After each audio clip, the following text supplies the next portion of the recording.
What's up, fungal associates? Welcome to Completely Arbortrary, the podcast about trees and other related topics.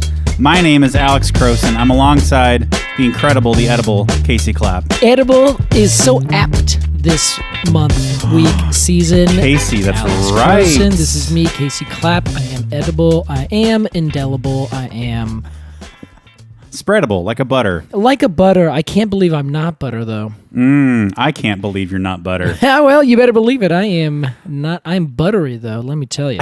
Casey, I don't know where that's headed, but you have... Smooth is where it's going. Speaking of smooth, you got a couple of new additions to your body art this weekend. I do. Yes, I do.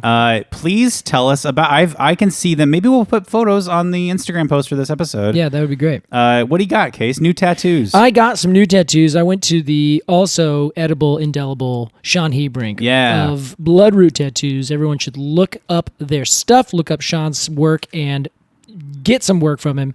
He is spectacular. So I added in some or a new piece to my arboretum, which he's done most of the cones along my arm, which I have several. If you want to get any information on that, we got a Patreon about it, don't we? Anyway, I decided that for many years now, I wanted to get a dogwood. It's my mother's favorite tree, and I was going to get an actual tree of it, but then in my experience getting tattoos, trees as a whole thing are a lot, and you can't really do good detail without getting them really big, and I didn't want this one to be super big. I see. So instead I just got the native Pacific dogwood flower tattooed right on my arm to clear out the top side of my wrist. Yes. And I think it looks really nice. It does look great.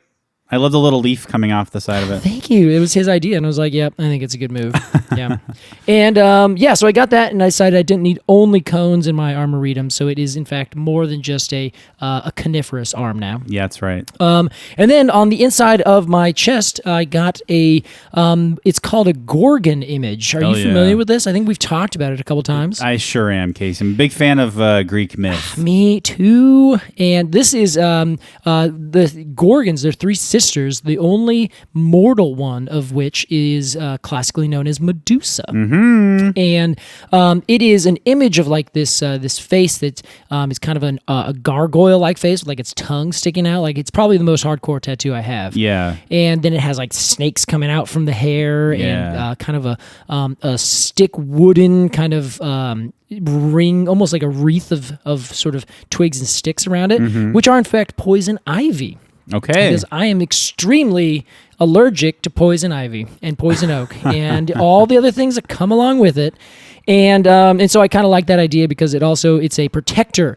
So legend has it that Athena and Zeus wore this Gorgon image as a pendant on their shields or on their capes when they would go into battle. That's because, right. As is known, Medusa or these Gorgons, if you look at them, if you look at their mug, they turn you to stone. Turn to stone. So the idea is that as a protector kind of thing, it's having this really powerful thing that would turn your enemies to stone as you go in. So I just like that, and then it's part of the whole Greek mythos, which of course you all are big about. I like it because I enjoy those myths and like the creation stories and all of these like legends and like heroes and all that kind of stuff. I just think that kind of not science fiction. What am I thinking? Just myth is really creative. Yeah. Yeah, I like folk tales. Yeah, thank you. Yeah, and I have a couple books about like the Native American folk tales, and I love it. And the whole I don't know. I'm just fascinated by how people like explain things because there's a lot of trees things that go along with that. Ovid's Metamorphosis, just how trees became trees. Based on these old events. And Casey, speaking of explaining things, congrats on your new tattoos. Oh, thank you. They turned out great. I especially like the Medusa one. Oh, thanks. Shucks. But speaking of explaining things, we have something to explain this week. You sure do. And that is a tree. Oh, Alex, I didn't know that's where you're going. I was expecting something completely different. Well, Casey, we're here to talk this week about the delicious, one of my favorite fruits of all time, the mango tree. Mango.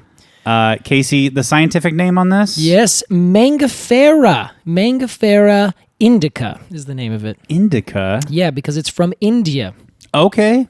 And Got it. Yeah. It's not related to marijuana? No, but it is the same thing where you have the colloquially known as indica is actually cannabis indica, and that means that it's of India. Got it. Well, Casey, let's imagine, as we do every episode, that you and I are walking through a mango grove. Oh, this is going to be so delicious. Possibly in India. Yes, very likely in India, but also could be literally anywhere. Yeah. I also, can we say Mexico? I want to go to Mexico. Yeah, I think it grows in Mexico. I'm pretty sure. I've had it in Ecuador before. Okay. Mm-hmm.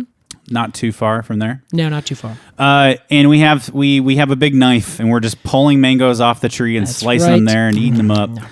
Casey, let's talk about this tree. Oh, the mango. So the mango, I've seen this tree a couple different times, but at the time I didn't pay too much of attention to it just because there are so many tropical species of trees that they can get a little bit sort of, I don't know, daunting if you don't live there all the time and you kind of look out, you can kind of tell things apart. Right. We've talked about before that the tropics are like bonkers. A madhouse of species. It's exactly There's right. a lot going on down there. Yeah. And so this was in this little kind of eco village that I was visiting, and I saw it and I was like, oh my God, and it kind of struck me. But it's the same thing as like you see something growing and your brain forgets for a second that it's from a thing, like it grows a tree. Right. And you're like, oh my God, is that a persimmon?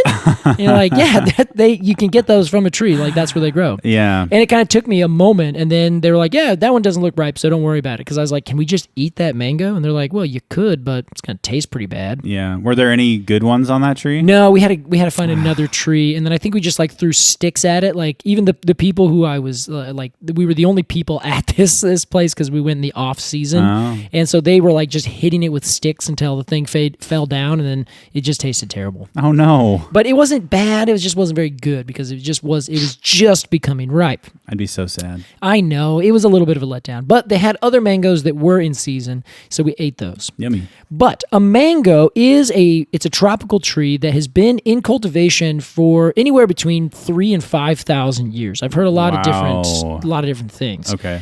And it's a species of tree that has been, I think there is in Mangifera, there's between, I think I found 30 to 40 different species. Wikipedia puts it all up to like 69 species. Are those all different species that you would still call mango? Yeah. It's kind of like how you have cherries that you can eat, right. But then there's also like 100 some different species of cherries that we just don't eat that and are like they're these like little scrubby bitter things. That, that birds go crazy for, but we really wouldn't eat them. I gotcha. Yeah, this is the same thing where you have a lot of different mangoes that you can eat, but mango, the common mango they call it, is Mangifera indica, and that is the one that has 200 and some different varieties that we humans cultivate and eat. Wow. Versus the species that is actually just different species of things, just like you have the black pine, the white pine, the red pine, different kinds of pines. You have different kinds of mangoes that have different fruit.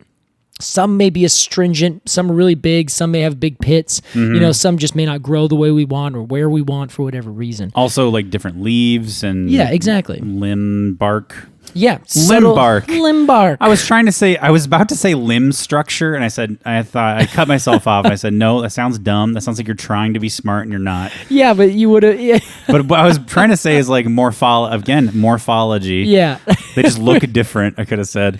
I really, you know what? You can just sound smart. But let's see. Okay, so down to what it looks like. Mango is actually kind of a big tree. It can be a shade tree, Alex. Like you usually expect like fruit trees that you'd get and that would make, edible things. They generally are kind of small trees like apples and pears and cherries. They're manageable size. Yeah, right. And I'm sure that in where they plant these and where they grow them commercially, they would keep them down because they're mostly, you would not find a grove of mangoes other than in a plantation orchard where that's what they're growing. Oh, okay. Because they also grow in the tropics, and as we already noted, tropical places generally will always have 100 different species growing in 1 acre, 1 hectare of land. Yeah. And so then you'll never get, or you generally won't get like one big grove of a bunch of the same species of tree. I see. So you're walking through, you find a mango tree. First thing you're going to say is, wow, this is a huge tree. It gets up to 100 feet tall. Wow. There are canopy trees out there in the tropics. They will grow all the way from Southeast Asia and South Asia down into the Malay Peninsula. And they grow as these big, huge, emergent canopy trees, 100 to 100 and some 60 feet tall. This is news to me. Isn't it wild? I would not have expected it, Alex. That's huge. That's fucking massive for what I thought they were. Yeah, right? And this is How about that? Our mango that we're talking about today generally tops out about 100 feet. Okay, That's still as much big. as it's going to get. Yeah, it's still pretty huge. Gets really nice, big, long, big stem, main trunk. The bark is kind of like a light gray to a dark gray. It's not really broken up in sort of some fancy fashion. It's very much kind of a little warty, kind of a little normal. It's irregularly, ununiformly kind of split up. So it doesn't really strike you as like, wow, that's really interesting bark. To me, I think this is, as we would say here, utility bark. Hell yeah, man. It does the job. It just gets it done. And that's about great. it. Thanks for using that. Oh, thank you for inventing it. But the leaves are so beautiful. This is one thing that really struck me about this tree is that it has like really bright yellow mid veins and like veins coming off, but then not bright yellow, but like a lime greenish kind of thing. But then the leaves are really a dark green. Like they're super shiny dark green with these really contrasting main veins going through. Yeah, very contrasty. Very tropical looking, very houseplant looking. Isn't that exactly right? Isn't that funny how we would like see that and it's like, oh, that's totally tropical. Yeah. But the thing that, of course, is the big thing about this is how these trees create this amazing fruit that you obviously love. Yes. My partner Hannah, her favorite fruit, mango. Hell yeah, Hannah. It's absolutely a delicious fruit. I've had it many times myself. Love it to death. It is a drupe, which is off of a panicle. Wow. How do you feel about those words? Okay. Well, I know drupe. Yes. Okay. Drupe as in cherries. You got this. Are drupes. That's right. See, I always confuse drupe and poem, and I won't do it today. No, Alex. Today is the day you will stand. You'll fight for your rights as a botanical expert. Yes, with my limb bark and my drupes. So your limb bark is smooth, baby. Drupes, we're talking cherry, mango. Yeah. One more. Peach. Peach, of course. Yeah. A stone fruit are exactly. drupes. Essentially. Pomes, which is what I usually confuse drupe with. Yeah. We're talking apple, pear. Yeah. Persimmon. Not persimmon. I was saying things that aren't. I changed halfway through. Okay, you know what? I'm going to say two things that are, then I'm going to switch without saying and say a bunch of things that aren't. That's my pattern, Casey. Yeah, walnut, acorn, pine cone. Those are not poems. Do you think there could be a pine poem? No, that doesn't make any sense. You know what? Science. Make it happen. Make it happen. We can slam a bunch of genes together and see if we can create a pine poem. If we can get Stanley Kubrick to pretend to put someone on the moon, we can surely make a pine poem. Wait a second, Alex. You can't just drop that in there. Are you telling us that you believe a conspiracy theory? I'm a moon truther? Yeah, you're a moon truther, that Stanley Kubrick, in fact, faked the moon landing, and not only that, put a bunch of clues in other movies, such as The Shining. Is that what you're telling us right clues. Now? I love the idea that he's like... There's moon clues in this movie. Not telling anybody's killing me. I got to put all these clues in The Shining. I can't believe that. Man, I do love that theory, though. Anyway. All right. Well, we're cutting back in. I just went on a huge rant about... the conspiracy theory that Stanley Kubrick helped fake the moon landing. Casey, let's talk mango. The mango. So, of course, a panicle, Alex. Aside from a poem, pine poem, right. Yeah, the mango is a drupe. Like you said, you came up with some good examples, Alex. Yeah. So a drupe is essentially just a seed with a seed inside, like a hard nut or hard stone, which is why they're called stone fruit, a pit, and then a fleshy outer coating. Cherries are obviously the quintessential example that most people know about. If you're in the Northern Hemisphere. If you are in the tropics, the most common poem you probably know about is a mango. And so mangoes are really cool in that they grow in these big, long panicles. They have like 3,000 flowers that come out in these big panicles, which panicle is essentially a kind of inflorescence, which is a flower head that comes out and then branches, and then those branches branch again, and so on and so forth until you get this big, long triangle kind of pyramid of a flower that's coming out. I see. Yeah, and there's a lot of them, like a ridiculous amount. A panicle, the mango panicle, looks like a zoomed-in, like, virus molecule. Oh, yeah, kind of does. I see that. It's got all these little arms with these little bobbles on the end. I also like the idea of like, some secret society called the Mango Panicle. Oh, that's great. Have you guys read the Mango Panicle? It just came out. It's all over the internet. We're handing copies to people on this on the street corner. Wearing like visored glasses. Yeah, outside the middle school. Yeah. Have you guys read the Mango Panicle? I mean, do you remember those Jesus guys? Oh, were they outside middle schools? I mean, guess they were outside my middle school. Yeah, probably. Anyway, of course, the mangoes are delicious. Everyone eats them, and it is the one of the most popular fruits in the world, period. End of conversation. It's not the most popular. I couldn't find anything that said that. I even found like essentially a pro-mango like organization called mango.org. Wow. And they're just all about it. But they didn't do they couldn't quite say that it's the most popular. They just said it's one of the most populars. I see. And for good reason. Like, they're really sweet, they're really delicious, but they have one thing that I was thought was quite interesting when I first learned about trees, and this tree specifically, and some of its buddies, is that it is in the Anacardiaceae family. What in the world is that? One of the most fun family names you can ever say. Say it again. First off, Anacardiaceae. Anacardiaceae. Yes, named after the Anacardium, which is a species of tree. In fact, it's specifically a species of tree that we call the cashew, Alex. It's a family named after a species? No, actually, I guess it would be named after it would be a family named after the genus. Okay. But that actually doesn't that's usually how it is. So like there's Acer is the genus for maples, and so the family is Aceraceae, or it used to be. I think they actually changed that.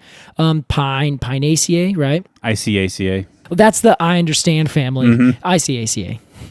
And so the cashew family is the Anacardiaceae. Anacardium is the genus for cashew. Okay. And what's famous about Anacardiaceae is its other members, other than these delicious fruit and nut trees. And I say nut because the cashew isn't technically a nut; it's another wackadoodle kind of thing. Right. But in that family is other trees like the smoke tree and the Chinese varnish or lacquer tree. I'm sorry, the Japanese lacquer tree, and then poison oak. Poison oak, you say? Ivy. Yes, and sumacs and those other ne'er-do-wells of the world. Now, the reason that this family is so well known, if you known or do any sort of botanical things, is that it's not only a family that has like obviously the mango and a bunch of other different species of plant that we use every single day. It also has these plants that are known to be like really virile agents when it touches our skin. Obviously the poison oaks and everything. Right. But because they are either really edible, many of them, or they have these weird effects on us, they have been in like the botanical medicine world for centuries and centuries. In fact, millions of years, or thousands of years, since we really started cultivating them and paying attention. So these trees have been used and discussed and brought up as a potential for almost 1 billion different things, Alex. And that is what we're going to have to talk about when we come back, and we can get into a little bit more about how delicious these things are, but then how they have a streak, Alex, that can cause you quite a bit of pain. I really thought you were just going to say diarrhea. Oh, no. Well, I mean, maybe if you eat enough of them, probably. All right, more about diarrhea after the break. We'll be right back with more Completely Arbortrary.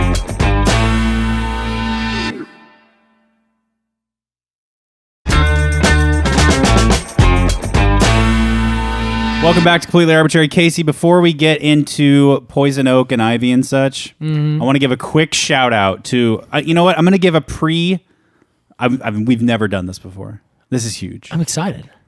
I'm going to give a pre-Golden Cone of Honor. What? Yes. A preliminary I'm sorry. Golden Cone of Honor to the mango. So the first reason I'm surprised about this is that we've never done it before. Yeah. The second reason is that I thought we were giving Michelin cones of honor. We have, yes. Well, this is a separate rating system. I don't know what this is. Listen, it's a mess, okay? It's a mess. Tell me why. Tell me what's going on. I am giving the mango an extra bonus point before we begin because of the color of the mango. Really? You're just skipping everything to hear about that. Well, I know. I just want to say that I absolutely love the coloration of a mango fruit. Interesting. It varies in these beautiful, perfect, natural gradients from this sort of kind of dark lime green to deep red orange to sort of, like a yellow. And then you cut into this bad boy. Yeah. And it's just like this golden yellow. It is just an incredibly gorgeous piece of fruit, Casey. All right. I'm not going to disagree with you about that. I'm not even going to come close. And the texture. You can tell by looking at it that it's creamy. Yeah, you can. They're so good. I love the color. They give, you know what? I'll say this instead of a pre-cone or whatever shit. This mango gets the Crowson stamp of approval. The Crowson stamp of approval. Yeah. I actually have a stamp of approval that says Crowson stamp of approval, and I'm going to stamp every mango I eat now. No, I'll tell you what. It gets the Crowson stump of approval. The Crowson stump of approval. I feel like that's when you take a mango, put it on a stump, and then like smash it with a hammer or something. Yeah, Gallagher style. Yeah. You make me sick. Well. Anyway, Alex. All right. Thank you for indulging me. Any Crowson day of the stump week. of approval. Ba-bum-ba-goong. It's a new thing, and that's the theme song. Thanks. Well. Whoa. Here's the thing, Alex. I get poison oak very badly. I've told you this before, right? Yeah, which confuses me because, doesn't everybody? No, that's the thing. No? No. There's a gradient. So let's back up. Okay. Anacardiaceae. It's this family, right? Yeah. And it's a family of trees. It has poison oak, poison ivy. So this family, it has all these plants. And these plants, most of them, and there's a whole bunch. I think there's some 680 plants in this whole family. Wow. Or species, rather. And each of them, most of them, will to some degree or another produce this chemical in their tree somewhere, in their plant. Okay. And it's called urushiol. It's one of those? Yeah, it's one of those. Say it one more time. Dang it. Say it the real one. Urushiol. Is that your final answer? Urushiol. Yeah. Urushiol. Yes. Okay. And I can already feel the emails coming in. I know. What is it? Spirochetti. And I said, I just like pronouncing it that way. And everyone's like, I'm pretty sure it's like spirochete. Oh, funny. Dang it. Allelopathy. I like not checking these things beforehand. I did check this one because I wanted to get it right. And I couldn't spell it correctly because I thought it ended with oil, but it's actually, it's switched. Anyway. One last time. Urushiol. Urushiol. Which is the chemical found in poison oak and poison ivy and the poisonous things. It is the thing that gets us, that affects our skin. It's an itch agent. It is, and here's what it does. It has this long tail of alkalis, and it's this specific compound that is in an oil-based form, and because it's an oil-based form, it gets into your skin because your skin will let oils kind of move through it. Right. So it absorbs into your skin, and then your skin basically is like, what is this thing? And then your white blood cells are like, whoa, invader, this is not of us. Yeah. I'm going to kill it. And then it triggers your skin to have this reaction to basically fight away. It's your immune response to having this invaded oil in your skin, right? Sounds like a great episode of Star Trek Next Generation. Oh, where they like are morphed down into this thing and they have to like fight blood cells and things? I was thinking like humans, quote, humans on board, but they're really like, an invasive species. You think Star Trek, I think the Magic School Bus. Oh, sure. Okay. I mean, yours is more accurate. Either way, we could probably make that happen. Yeah, somebody call Gene Roddenberry. Quick. I think he might be dead. Oh, we'll try and get him anyway. Get his estate. So this oil, this urushiol, gets into your skin, and it will cause me a huge amount of gruff. Yeah. Now, in the very beginning, let's say you're a perfect skinned, pure thing. You've never walked into the woods. You've never been affected or even near poison oak, poison ivy. An Alex. Yes, an Alex, if you will. And you go out there, you start walking around, and you touch one of these leaves. Because it's on poison oak and poison ivy and poison sumac. Poison sumac's the worst. Man, I got the worst story about that. Oh, God. Another time. Anyway, if it just touches you, any part of the plant, then this oil will get onto your skin. If you don't wash it off within a couple hours, your skin reacts. Now, that's generally what'll happen if you have already been exposed to it a couple times. The first time, your immune response is almost nothing, and you don't even need to worry about it. The second time, your body's like, hold on a second. I don't recognize this thing. I've seen you before. You're not welcome. Get out of here. And you get a little rash. The next time, you get like these yellow blisters that are boiling over for 2 weeks, and you're just like, I can't not scratch my arm, and like you just go insane because it's an itch where as soon as you itch it, you're just like, oh, that's the most delightful thing I've ever satisfied. And then you stop and you're like, okay, I'm feeling good. And then your arm, that little dot on your arm or wherever is just like, I'm still here, until it's screaming at you to itch again. Then you rub it and you're just like, oh my God, this feels so good. Makes me itchy to just keep talking about it. It's the worst. I'm literally itching myself while I'm talking about it. Yeah. And so it's an unsatiable feeling. You cannot beat it. And if you breathe it in, like let's say you burn a forest of it, and then you breathe in that smoke, you can actually get it, A, inside your lungs. Fuck that. B, you can get a systemic infection where actually your entire body breaks out in like a really low level, itchy everywhere kind of thing. Wow. It is one of the most awful things I've ever experienced. I have never breathed it in, but I've got it all over my body because I touched poison sumac in Massachusetts when I didn't know what it was. Wow. And I just got it all over my left hand, didn't wash my hand, and just got it literally over every spot in my entire body. Casey, it was awful. Terrible. It covered your whole body? Yeah, wherever I touched my left hand for like the next 2 days. So I didn't even know what I had touched. I didn't know what I had, like what clothes it was on, anything like that. So the rash is your body's response to the oil to try to get rid of it? Yes, correct. Because it's basically a foreign agent inside of your body. Okay, in the way that a fever is your body's response to killing an infection? Yes. So it's like a side effect of your immune system, not the infection itself. Exactly, okay. Yeah. And it's completely non-fatal. Every now and then I've read a couple things where like if you really get a super big infection, it could like cause maybe a cardiac arrest or something like that. But I mean, I have no idea how that would happen. Apparently it does, but then who knows if it was a person's body or what it was. That's so awful. Generally speaking, though, it's non-fatal. It's just the most extreme itch you've ever had in your life. Yeah. And then it goes away after a little while. Usually within 2 weeks, it's pretty much gone. And initially, people were like, this is actually a pretty cool plant. And they started planting it all over the place. Like, they would send it over to Europe and, like, have it in gardens. And people would be stoked about it. And they were like I was saying earlier, they would say, wow, this thing has a really big effect on my skin. So we should study this and see if we can somehow co-opt it to be a positive thing, you know? Like, taking a little tiny bit of a really intense drug might help you because it has this effect on your body. Right. You know what I mean? So they started doing this research on it, and historically, whenever you were a medicinal person, you were by definition a plant botanical person because all of our medicine came from plants. We hadn't really invented chemistry at that point. Right. So we started to try to use it and figure it out, and like boil it into poultices and salves and things like this, and like you take a little bit of this tea, with this plant in it, but then people just kept getting like way wicked itchy rashes all over their body, and then the rash would go away, then whatever they had would also have probably gone away. They're like, yeah, it it saved you. And you're like, well, did it? Or did the other thing just go away while I had this obscenely itchy rash all over me? Wow.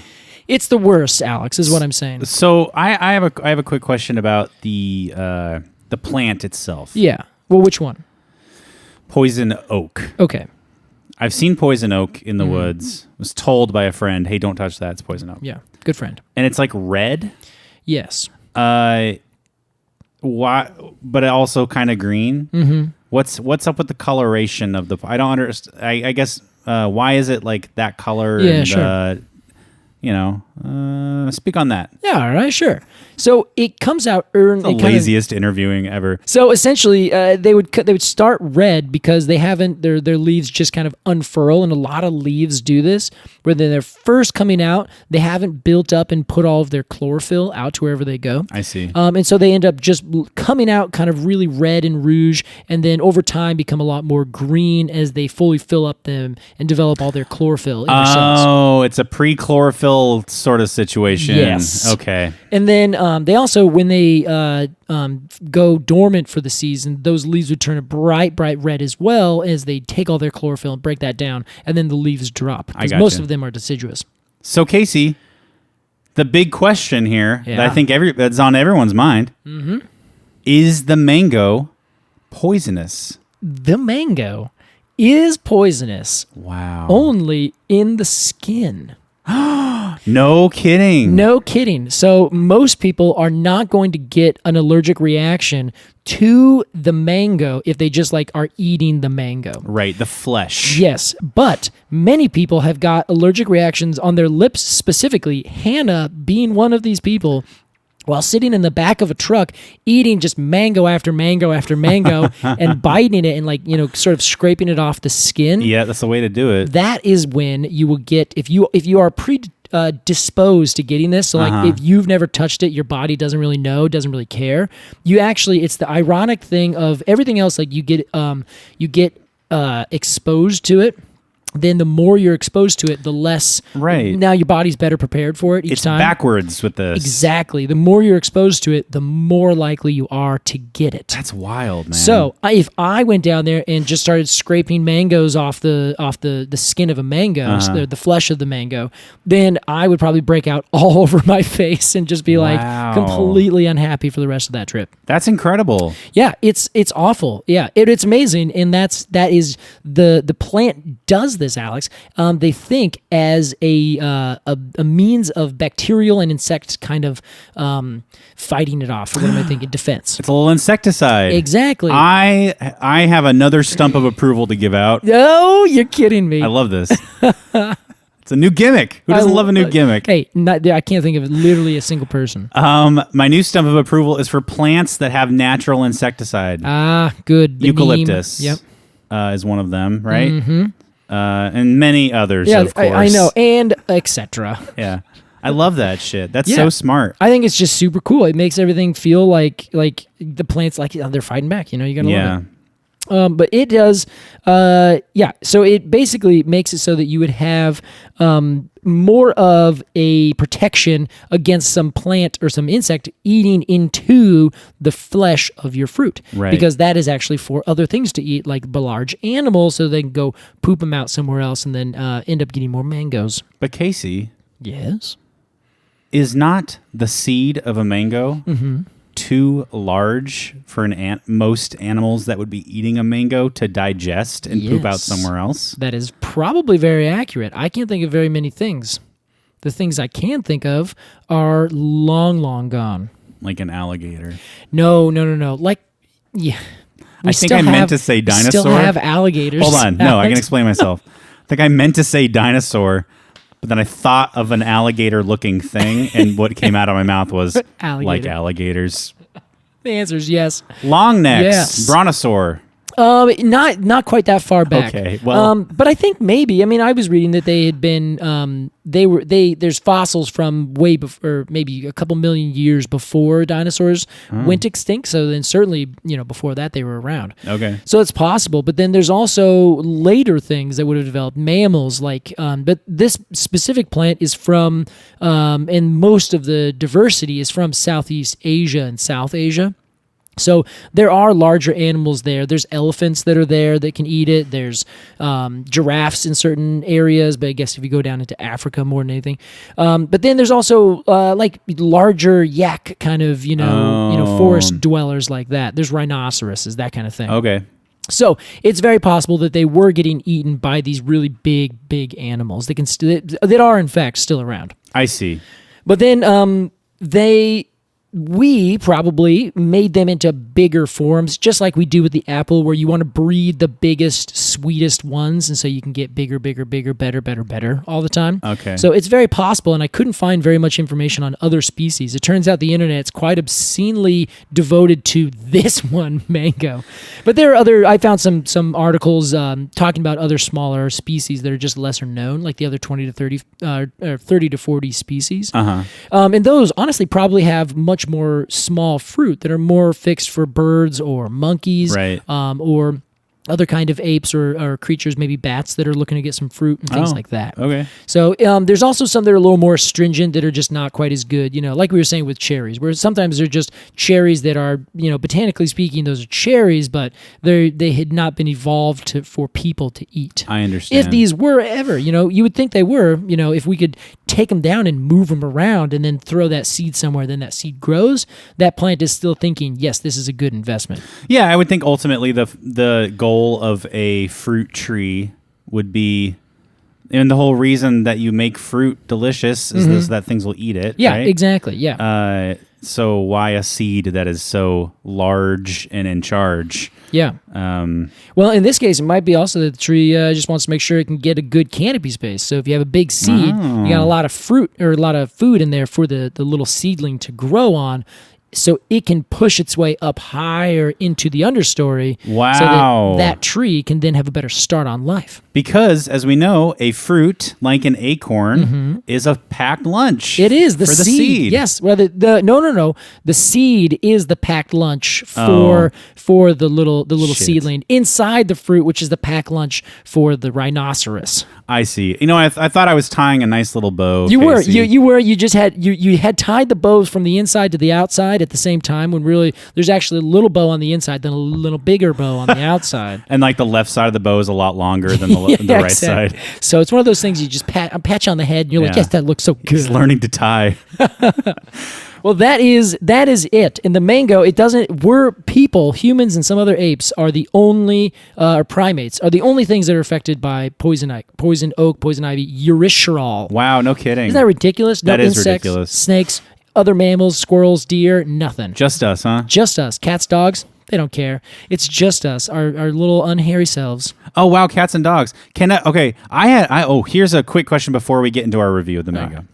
A dog is running through the woods, rubs up against some poison oak, comes up to you, you pet the dog. Yeah. Do you now have poison oak on your hand? Yes. Okay, great. It's the worst. Thank you. Casey, before we get into our review of the Mangifera indica, That's the one. we have something very special. Yes, we do. From a friend of the pod. This is the most exciting thing that we're doing. Sorry, I didn't mean to cut you off. Yes, no, I totally agree with you, Casey. I'm glad you said that because I agree fully. For most of these episodes, we will have a chef of some kind make a recipe, a dish revolving around the tree in question. Today, we're talking mango. We have Daphne K. Jenkins, friend of the pod, who lives in Portland, but is originally from Hawaii. She made chichi, dango, and mango mochi. I love that name, by Casey, the way. do those words mean anything to you? They mean nothing to me. I think the mochi is as most as I can say. Yes, mochi is like a chewy, yummy, gummy. Like a rice dessert? It's made out of maybe? it's made out of rice flour. Yeah. It's incredible, and I've bought mochi from Daphne before. Lovely human being, nutritionist, makes amazing mochi, and we asked Daphne to give us a few words about this mango mochi, and this is what she had to say. Hi, Casey and Alex, and hi, Completely Arbortrary podcast listeners.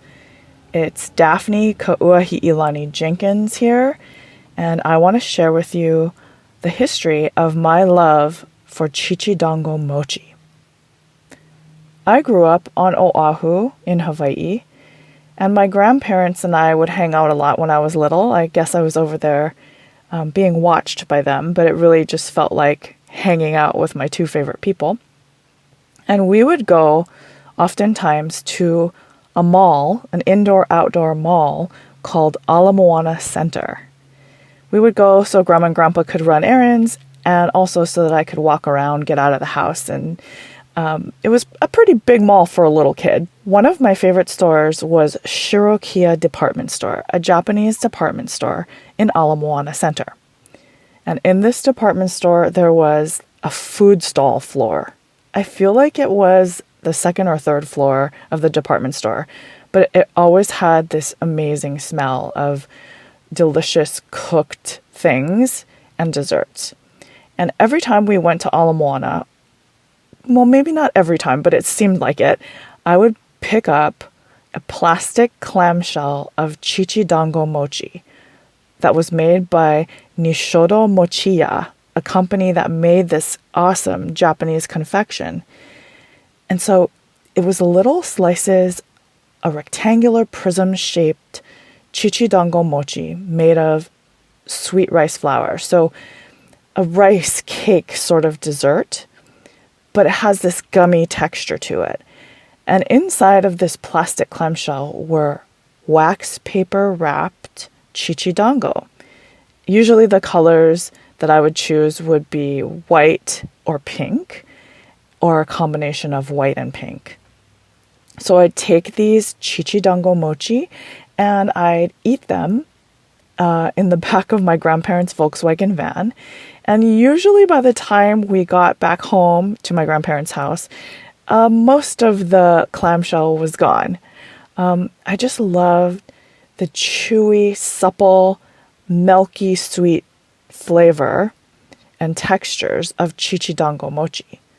So I wanted to use that texture and that sweetness and combine it with the featured mango today for the podcast. And that's the recipe that you all will be enjoying. For a two-toned color, I added some matcha powder to one of the layers. And so we have like a green and golden orange contrast to each of these rectangularly cut, or however you decide to cut them, slices.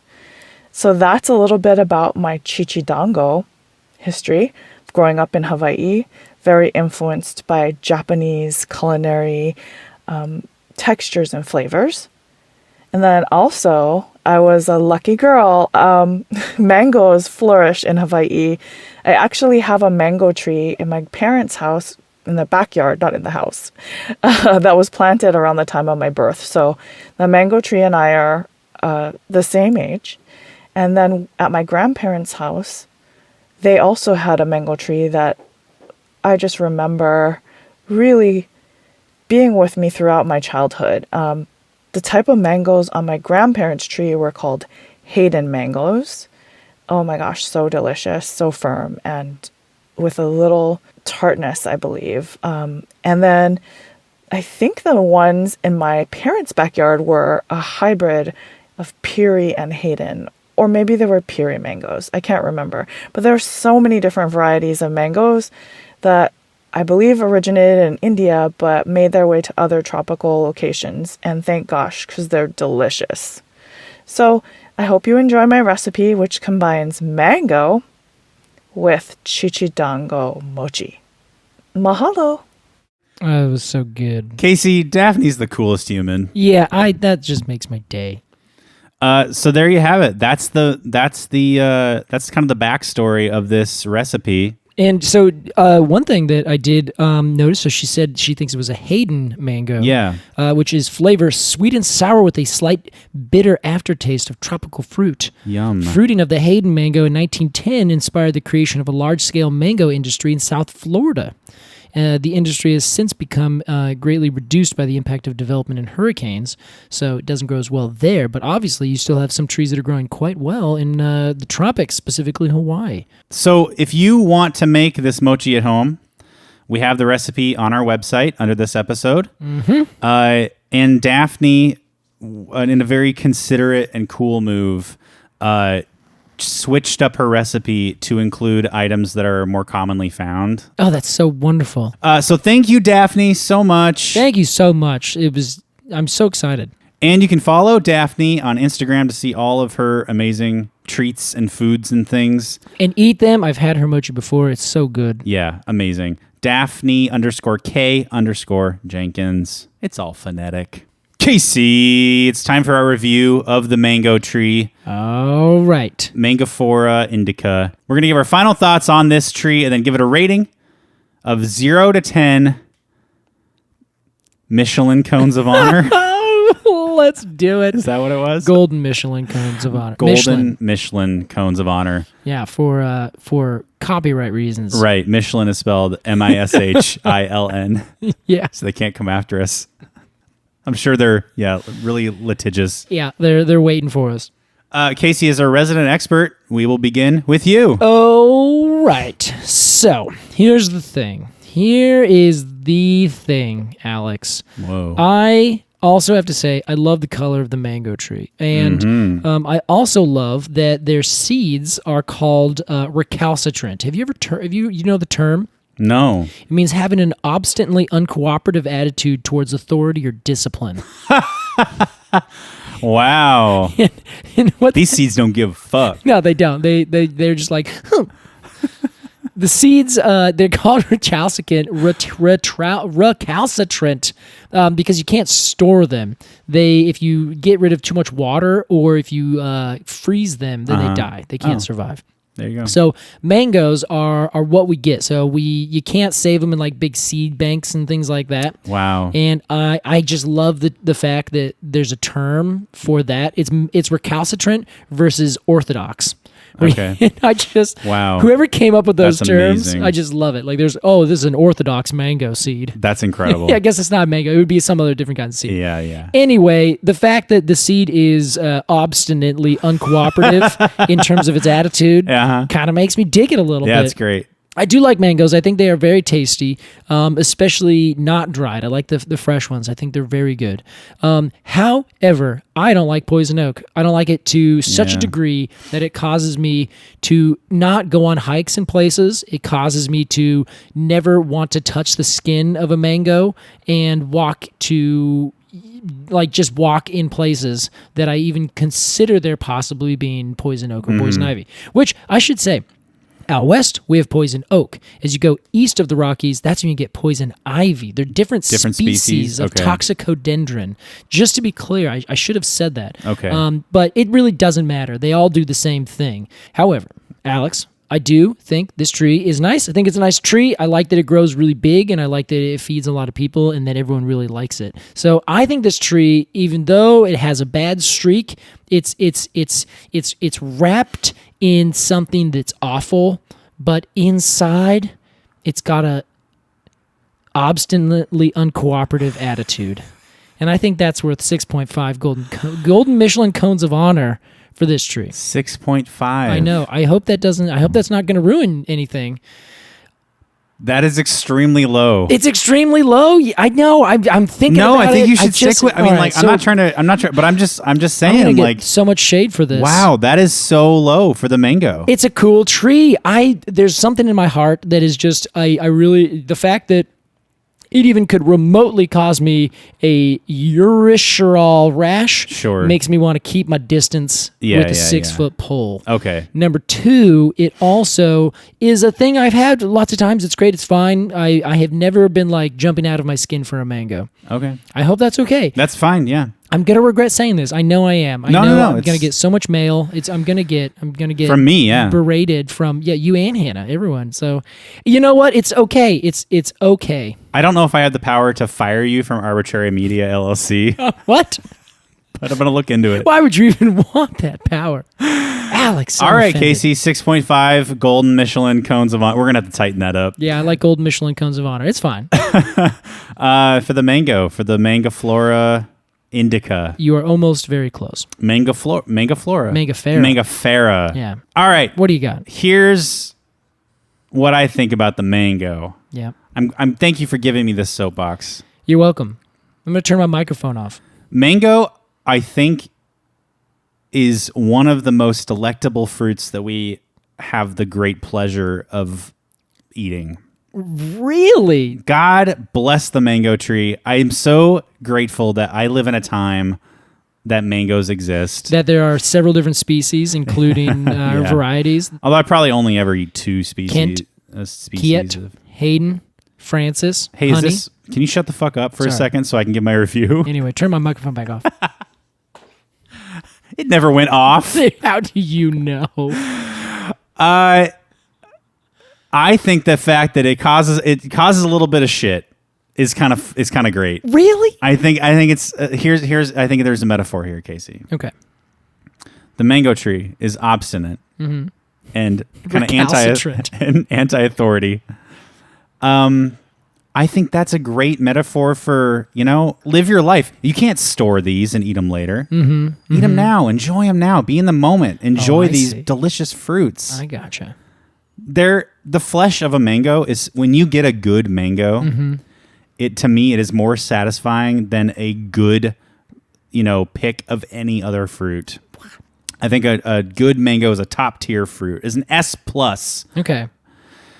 Casey, I would just be betraying myself and my morals and my values and my taste buds if I didn't give the mango tree 10 Michelin golden cones of honor. Alex, you are kidding me. I must. You're giving the mango a 10. That's incredible. Must. It's an incredible fruit. It's an incredible tree. Flabbergasted. The tree is gorgeous. Forget about the fruit for a sec. The tree itself is a beautiful tropical tree. I'm going to meet a mango tree right now. I'm going to this meet a mango tree, and I'm going to watch this whole video. And it's a canopy dweller. It's a top. I mean, it's up there among the top ranks. It's top tier. Okay. It's all top right. tier, and it's got one of the most delicious fruits that mankind knows. I would be full of shit if I didn't give it a 10. Okay. This is such a turnaround from the end of last season. Yeah. What did you give the like a the green 1.9 ash? for Yeah, the it was green ash. low. Yeah. It was real low. Some people now were you're upset about that. Well, people are going to be upset probably that I gave it 6.5. I don't care. Amazing. Okay. Yeah, there you have it. 10 out of 10. Michelin golden Michelin Michelin cones of honor. We're going to workshop that and maybe something new next week. Hey, I think that's fair, but my goodness, this is maybe I just have not tried a mango to the extent that everyone else has. Maybe I just don't know what I'm missing right here. Yeah, well, there you have it. Okay. Wow. Casey, it's time for a new segment. We are calling this one Trail Snacks. Misophonia warning. I would say a light misophonia warning. Okay, yeah. Not like hardcore misophonia. We're not going to chew on mic. We are, however, going to taste test some tree-based treats. That's right. This is why it's called a trail snack, because it's not a snack that you'd have on the trail. Right. It's a snack that you would get whilst on the trail. Then you look off to the side and you say, "Oh, there's a snack. I'm going to eat that." It's a trail snack. That's right, Casey. This is a eucalyptus hard candy from the Rosella Company. So, Casey, off mic, you and I are going to take a little suckle of these candies. I wish you told me off mic before I put it in my mouth and kept talking. Oh, that's okay. As long as we're not chewing and smacking our lips like I just did. Okay. Well, I have some thoughts. All right. I also have some thoughts. I hate this. What? I like it. It's almost like I'm putting Burt's Bees in my mouth. Yes, that's exactly why I don't like it. It tastes like great. Vicks Vapor Rub. Yeah. Oh, okay. I don't think it's quite that bad, but What is that, menthol? It feels mentholy, doesn't it? It's very mentholy. Yeah. I like that. I like the mentholiness to it. It tastes like medicine. Yeah, really? But come on. Are you one of those kids who yeah, give me some of that Dimetab. That's delicious. No, of course not. Really? Okay. It tasted good because it tasted good because they made it cherry flavored. And whenever I'd get sick, I'd be like, well, if this is the worst I have to deal with, that's fine. Oh no, I couldn't abide by any I see. All right. Medications as a child. Let me give this another suck. I have to say, I actually prefer it because I think that as a trail snack, this would be really refreshing as I'm just like cruising through the woods. That's a good point, Casey. That really feels like it would be a nice thing. I think if you were in the woods and you had the fresh, cool air, going through your lungs, this might enhance the menthol kind of characteristic. Now, if I found a mango tree as I was walking by the woods and I just popped a mango off and cut that up, do you think that would be a better thing or worse than this? 1,000% better. 1,000% better. That's a high percentage. They're not even on the same scale. One is the sun. The other is a Pluto. Yeah, I will not be finishing this menthol hard candy. But it's our segment, Alex. This eucalyptus hard candy. Oh, finishing it is part of the segment? Yeah. All right. This is going to be a 35-minute long segment because this is a big candy. Buckle up, people. Buckle up. Anyway. When you start chewing it, it gets even more mentholy. Well, isn't this going to break your teeth? No. Well, there you go. Well, everyone, if you want to get your snack, send us a snack and we might feature it on the show as a trail snack. Hey, that's fun. Keep it in the wrapper, though. Send it to, should I give my address on air? Alex, you're crazy. Send us an email, and maybe... If you have a tree-based snack that you'd like us to eat on the air... tell us where we can buy it. Either tell us where we can buy it, or send us an email, and I'll give you my home address. That's at Arbortrary, completely arbitrary, arbortrarypod@gmail.com. That's spelled ARBORTRARY pod. Well done. At gmail.com. Casey, that was trail snacks. Honestly, that's delicious. You know what? I have had those sitting on my desk for like 2 months probably. Yeah.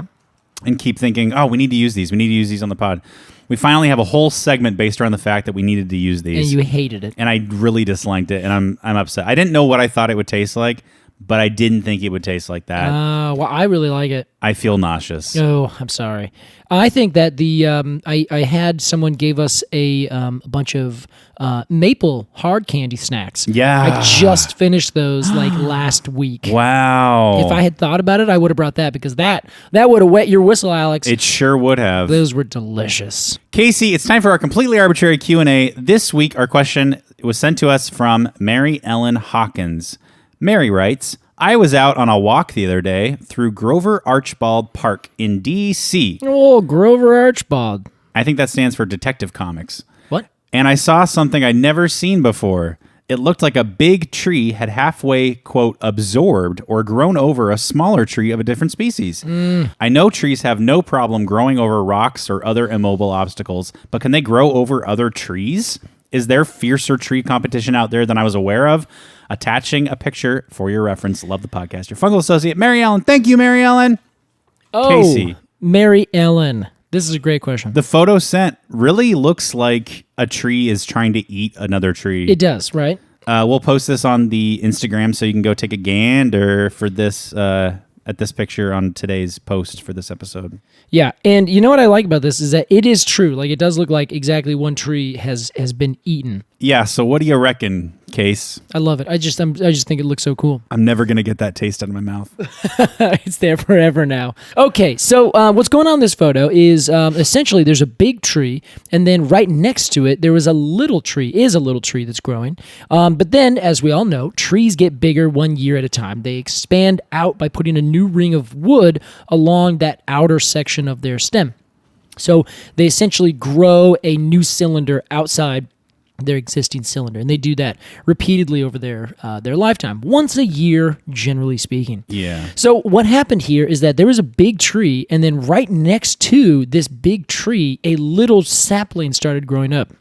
I don't know what the big tree is. It looks like it could be a caria, which is a hickory, or it could be another kind of like maybe pine or a hemlock, perhaps. Yeah, it's a big brown conifer looking. It looks conifer, but judging from that forest and it being in DC, it's probably not. They just have very few. Okay. But it does. That was my first thought. However, the little seedling that's growing there, that looks like a sapling. It's more like a small tree at this point. That looks like a beech tree. Like, has really smooth gray bark, and they generally will grow in that same way where they are understory secondary succession trees, so they will grow up under the overstory of another bunch of trees in a forest, and they'll slowly take over as the later successional tree. You can of course see the lenticels on the smaller tree. Yes, which they have a little as they are young, but those kind of end up going away a little bit. So what's happening here is you had a little tree that was growing next to a bigger tree. The bigger tree is still growing faster than the little tree, but the trees are immovable. So once they're growing, the little tree is right next to the big tree. That's the only possible place it's going to grow. It can't move over and get out from the path of this expanding, very slow lava of the stem of the bigger tree. It's going to expand out every single year. But the bigger tree cannot expand through and just push it out of the way. So what's happening is that you have this little tree that's stationary, it's stable, it's not going anywhere. So the other tree has to grow around it in the same way that the tree would grow around a rock. If there was a big boulder right there, the tree would bump into it, and then it couldn't push the boulder out of the way if the boulder was big enough, or if it was just, an extension of the ground rock, the bedrock sticking out. It couldn't move it, so it would essentially just start to grow around it and kind of fold over and underneath and around it from the sides. Yeah. So that's what's actually going on here, is that slowly but surely the bark is expanding and the tree is expanding around the existing, it doesn't matter what it is, that existing thing that is immovable. So that could be a piece of rebar in the ground that the tree just can't push out of the way. I see. But it'll just close around it slowly but surely. Wow. And then there's going to be a little bit of bark that's going to be pushing on either side once it closes up. And then once that bark starts pushing on itself, it could potentially connect and then regraft itself together. And then the tree would be one cohesive unit again. It's possible. It doesn't always happen. A lot of times you just have this seam that continually rolls out on itself. It's like the blob. Exactly. It's exactly what it is. I feel my sympathy goes to this little beech tree. Yeah. Because they couldn't help where it was growing. It didn't have a chance. Just natural selection. The poor thing happened to be right next to this bigger tree. Yeah, exactly. Well, so you know what that little tree is banking on, though? What? Is that big tree is going to die soon. Oh. Because if that big tree dies soon, then as soon as it's dead, that beech tree can just take up all that canopy space. And then once there's just dead, rotting wood at the bottom there, that beech will then have the power to expand out. Sure. And kind of crush this old stump over the next several years. Succession. Yes. However, probably not. My bet is that this doesn't look like a fair fight. Yeah, the big tree looks like it's well on its way to completely taking over the little tree. I will say, though, in this photo, at the very base of the tree, what do you see, Case? I see a little root coming out, a little buttressing root. Oh, well, yes, but what else do you see? Another plant. Ivy. Yeah, I do. Which could be a bad sign for the big tree, no? It could be, but the thing is, the ivy there, so ivy over here on the west can take over trees. Ivy on the east just is not a big problem. Oh, okay. It really it gets too cold over there, and it's not quite as, honestly, I don't really know what the biggest difference is. We have a very marine climate where it doesn't get too hot, it doesn't get too cold, and generally we have a really moist winter time. Yeah, this year was an exception. And so will next year be, and the year after, and the year after. What fun. But in this case, ivy over there just is not a big problem. It just really doesn't cause too much damage. See. So okay, over time, might have a little something to do with it, but maybe not. I was wrong. Yeah. You know what else? Just before we go, Alex, I do want to note to the end of Mary Ellen's question is she says, is there a fiercer tree competition out there than I was aware of? I would say you could also go listen to the Strangler Fig episode, because that is way fiercer than this. Yeah. But this is happenstance. One tree is like, well, I'm still going to grow, little guy. Right. Whereas the Strangler Fig, as a little guy, slowly crawls down the big guy, saying, I'm going to kill you. This is kind of like, involuntary manslaughter. Yeah. Strangler Fig is like fucking murder. Yeah, that's a serial killer. Thanks for that analogy, Alex. You're right. Thank you, Mary Ellen, for your question. If you have a question for Casey about trees, email us at arbortrarypod@gmail.com. That's ARBORTRARY pod@gmail.com. Or follow us on Instagram True. at arbortrarypod. You can also join the Patreon and support this little podcast. You can join the Arboretum for 2 bonus episodes a month, or the Cone of the Month Club and get a unique cone sticker illustrated by an independent artist every month in your mail with a little ID card. That's exactly right. We have so many good ones coming down the line. Oh, boy, we just do put we. in a big order. Yes. This is very exciting. We have some favorite artists coming back for for more cones. Let me just say, please, the rest of this year is great. Yes. For the Cone of the Month Club. Next year is fucking awesome. Off the chain. We're a little ahead.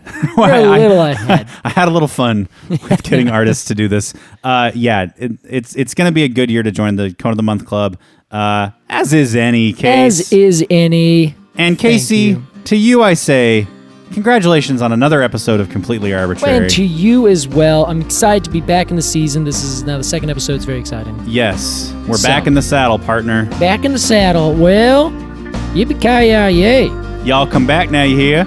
See you next week. Bye. Later.